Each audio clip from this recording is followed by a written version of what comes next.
அரசியல் வரலாற்றை மாற்றி புதிய அத்தியாயம். திரைத்துறையில் கேலி, கிண்டல், விமர்சனம் என பல தடைகளை கடந்து உயர்ந்தவர் விஜய். இன்று அவர் தமிழகத்தின் முதலமைச்சராக பதவியேற்கும் தருணம் ஒரு வரலாற்று நிகழ்வாக மாறியிருக்கிறது. ஆரம்ப காலத்தில் அவர் சந்தித்த அவமானங்களையும் அதனை வெற்றியாக மாற்றிய மனவலிமையையும் நினைத்து பார்க்கும்போது இது ஒரு மனிதனின் விடாமுயற்சிக்கான பெரிய எடுத்துக்காட்டுக்கு இலக்கணமாக இருக்கிறது.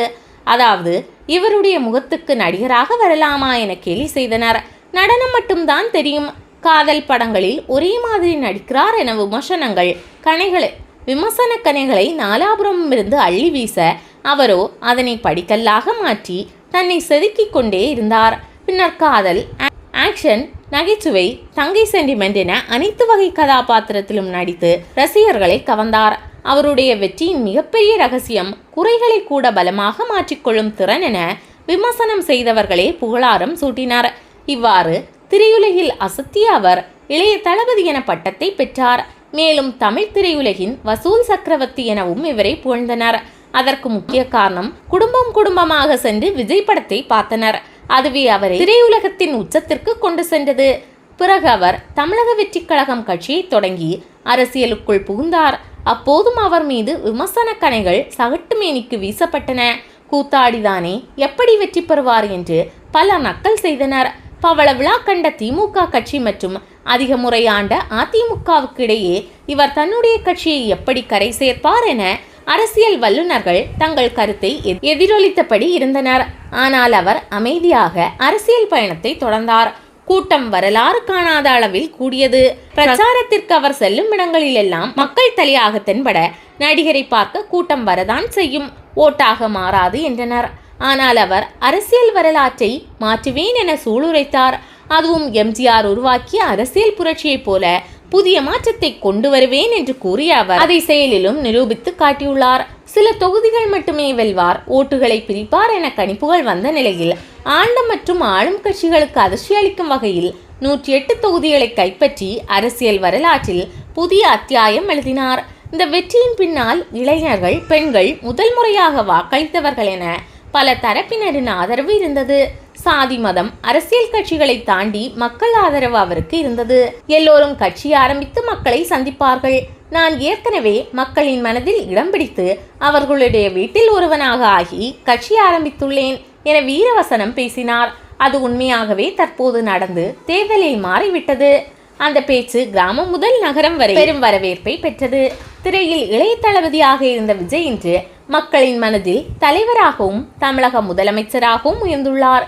கேலி செய்யப்பட்ட மனிதர் சாதனை மனிதராக மாறிய இந்த பயணம் இன்றைய இளைஞர்களுக்கு விமர்சனங்களை வெற்றியாக மாற்றலாம் என்ற பெரிய பாடத்தையும் சொல்லியிருக்கிறது. அவரது தலைமையிலான புதிய அரசியல் பயணம் தமிழக மக்களுக்கு நல்ல மாற்றங்களையும் புதிய நம்பிக்கையும் தர வேண்டும் என்பதே அனைவரின் எதிர்பார்ப்பு. தமிழக அரசியல் வரலாற்றை திரும்பி பார்த்தால் சில தேர்தல்கள் வெற்றியாக இல்லாமல் மக்களின் மனநிலையை முழுமையாக மாற்றிய புரட்சியாக நினைவு கூறப்படுகின்றன. அந்த வரிசையில் 1967, 1977 ஆகிய ஆண்டுகளுக்கு அடுத்ததாக 2026ஆம் ஆண்டு இடம் பிடித்துள்ளது. காரணம், விஜய் தலைமையிலான புதிய அரசியல் எழுச்சி. சுதந்திரத்திற்கு பிறகு அசைக்க முடியாத சக்தியாக இருந்த காங்கிரசின் அரசியலை சிதறியடித்த கட்சி திமுக. 1967ஆம் ஆண்டு அண்ணாதுரை தலைமையிலான கட்சி ஆட்சியை கைப்பற்றியது. பிறகு 1977ஆம் ஆண்டு எம்ஜிஆர் அரசியலில் புரட்சியை ஏற்படுத்தினார். அதன் பிறகு 50 ஆண்டுகளுக்கு மேலாக தமிழக அரசியலில் திமுக மற்றும் அதிமுக என்ற இரு பெரிய கட்சிகளே மாறி மாறி ஆட்சியில் இருந்தன. இந்த இரண்டு கட்சிகளின் அரசியல் வேர்கள் மிகவும் ஆழமாக இருந்ததால் புதிய சக்தி உருவாக முடியாது என்றே பலர் கருதினர். குறிப்பாக ஒரு நடிகர் இன்றைய காலத்தில் அரசியலில் வெற்றி பெற முடியாது என்ற கருத்தும் பரவலாக பேசப்பட்டது. ஆனால் 2026 தேர்தல் அந்த கணிப்புகள் அனைத்தையும் உடைத்தறிந்தது. அதாவது, புரட்சியை ஏற்படுத்தினார் நடிகர் விஜய். இதன் மூலம் தனது அரசியல் பயணத்தை சாதாரண கட்சி தலைவராக அல்லாமல் மக்களின் நம்பிக்கையை சுமந்த தலைவராக மாற்றிக்கொண்டார். மாற்றம் வேண்டும் என்ற கோஷத்தை எழுப்பினார். அந்த கோஷம் வீடுகள் தோறும் எதிரொலித்தது. அதன் விளைவு இன்று அவர் கோட்டையை கைப்பற்றியுள்ளார். இது ஒரு தேர்தல் வெற்றி மட்டுமல்ல, பெரிய புரட்சியாக பார்க்கப்படுகிறது. 1967 அண்ணாதுரை உருவாக்கிய மாற்றம், 1977 எம்ஜிஆர் ஏற்படுத்திய அதிர்ச்சி வெற்றி, அதற்கு அடுத்ததாக 2026 விஜய் எழுதிய புதிய வரலாறு, இந்த மூன்றும் தமிழக அரசியலின் மறக்க முடியாத அத்தியாயங்களாக மாறியுள்ளன.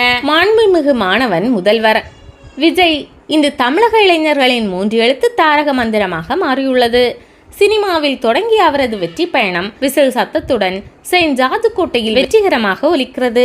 தமிழ் சினிமாவில் முன்னணி நடிகராக ஜொலித்து இன்றைக்கு அரசியலில் உச்சம் பெற்றுள்ள விஜய் தனது தொடக்க காலத்தில் சந்தித்த விமர்சனங்கள் கொஞ்சம் நஞ்சமல்ல.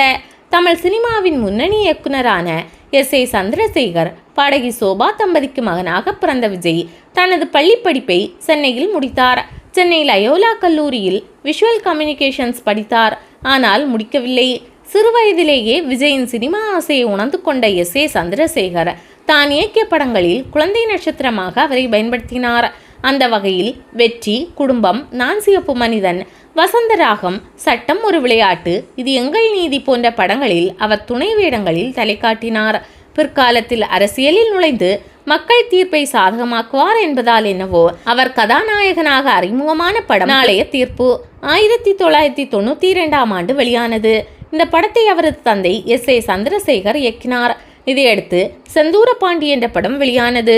இந்த படத்தில் கௌரவ வேடத்தில் விஜயகாந்த் நடித்திருந்தார். தொடர்ந்து ரசிகன், தேவா, ராஜாவின் பார்வையிலே, விஷ்ணு, சந்திரலேகா, கோயம்புத்தூர் மாப்பிள்ளை, மாண்புமிகு மாணவன் போன்ற படங்களில் இளம் நாயகனாக நடித்து வந்த விஜய்க்கு பூவே உனக்காக படம் மிக பெரும் திருப்புமுனையாக அமைந்தது.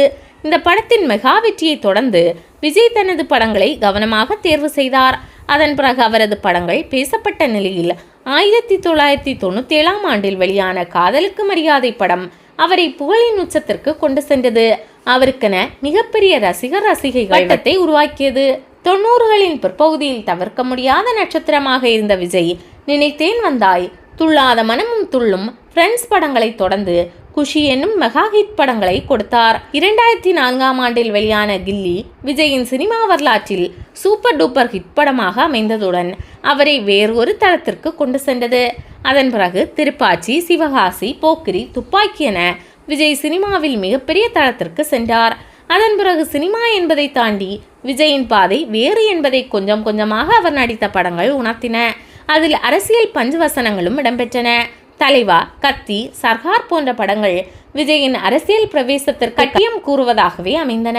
2017க்கு பிறகு விஜய் நடித்த மர்சல், பிகில், மாஸ்டர், பீஸ்ட், வாரிசு, லியோ, தி கோட் ஆகிய படங்கள் பல்வேறு தரப்பினரின் வரவேற்பை பெற்றன.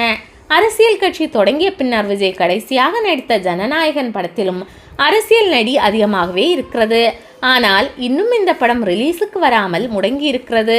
விஜயின் அரசியல் ஆர்வம் இப்போது முளைத்ததல்ல. 16 ஆண்டுகளுக்கு முன்பாகவே ஒரு பேட்டியில், ஒரு கட்டத்தை தாண்டி உதவி செய்ய கையில் அதிகாரம் இருக்க வேண்டும், ஒரு கட்டம் வரைதான் ரசிகர் மன்றமாக இயக்கமாக இருக்க முடியும், அதை தாண்டி வந்துவிட்டால் அதிகாரம் தேவைப்படுகிறது என்று விஜய் பேசியிருப்பதை குறிப்பிட்டு சொல்லலாம். ரசிகர் மன்றங்களை விஜய் மக்கள் இயக்கமாக மாற்றிய விஜய் அதன் மூலம் சமூக சேவை, கல்வி உதவி மற்றும் ஏழைகளுக்கு உதவிகளை செய்தார். இது அவரது அடிமட்ட தொண்டர்கள் பலத்தை அதிகரித்தது. நிகழ்ச்சிகளில் அவர் பேச தொடங்கும் போது என் நெஞ்சில் குடியிருக்கும் என்றே தனது ரசிகர்களை அழைப்பார். அவரது வாயிலிருந்து வரும் இந்த வார்த்தைக்கு செவிசாய்த்து அவரது பின்னால் ஒரு பெருங்கூட்டம் அணிதிரண்டது. இந்த பலத்தின் அடிப்படையில் தான் 2024 தமிழக வெற்றி கழகம் என்ற கட்சியை தொடங்கினார். கட்சி தொடங்கிய 2 ஆண்டில் சட்டசபை தேர்தலை சந்தித்து 108 தொகுதிகளை கைப்பற்றினார். அவருக்கு காங்கிரஸ் உள்ளிட்ட கட்சி ஆதரவு தெரிவித்துள்ளதால் ஆட்சி அமைக்க தேவையான பெரும்பான்மையும் பெற்றுவிட்டார். தமிழ் சினிமாவில் நுழைந்து தொடர் வெற்றிகளால் ரசிகர்கள் மத்தியில் இளைய தளபதியாகி பின்னர் தளபதியாக சிம்மாசனமிட்டு அரசியல் கட்சி தொடங்கி தலைவராகி தேர்தலில் மக்கள் அளித்த வெற்றியின் மூலம் முதலமைச்சராக நாற்காலியையும் எட்டி பிடித்துள்ளார் விஜய். விஜயிடம் பிடித்தது என்ன? ஒரு வரியில் சொன்ன பிரபலங்கள்: சிரஞ்சீவி தைரியம், ரவிதேஜா நல்ல மனம், மகேஷ் பாபு மக்கள் வைத்த நம்பிக்கை, சூர்யா மக்கள் வைத்த நம்பிக்கை, தனுஷ் மக்களின் அன்பு, ரவிமோகன் மரியாதை, கார்த்தி திடமான மனது, சிவகார்த்தியேயன் மக்கள் கொண்ட அன்பு, சூரி உறுதி, அருண் விஜய் தைரியம், விஷால் உறுதி, சந்தீப் கிஷன் விடாமுயற்சி.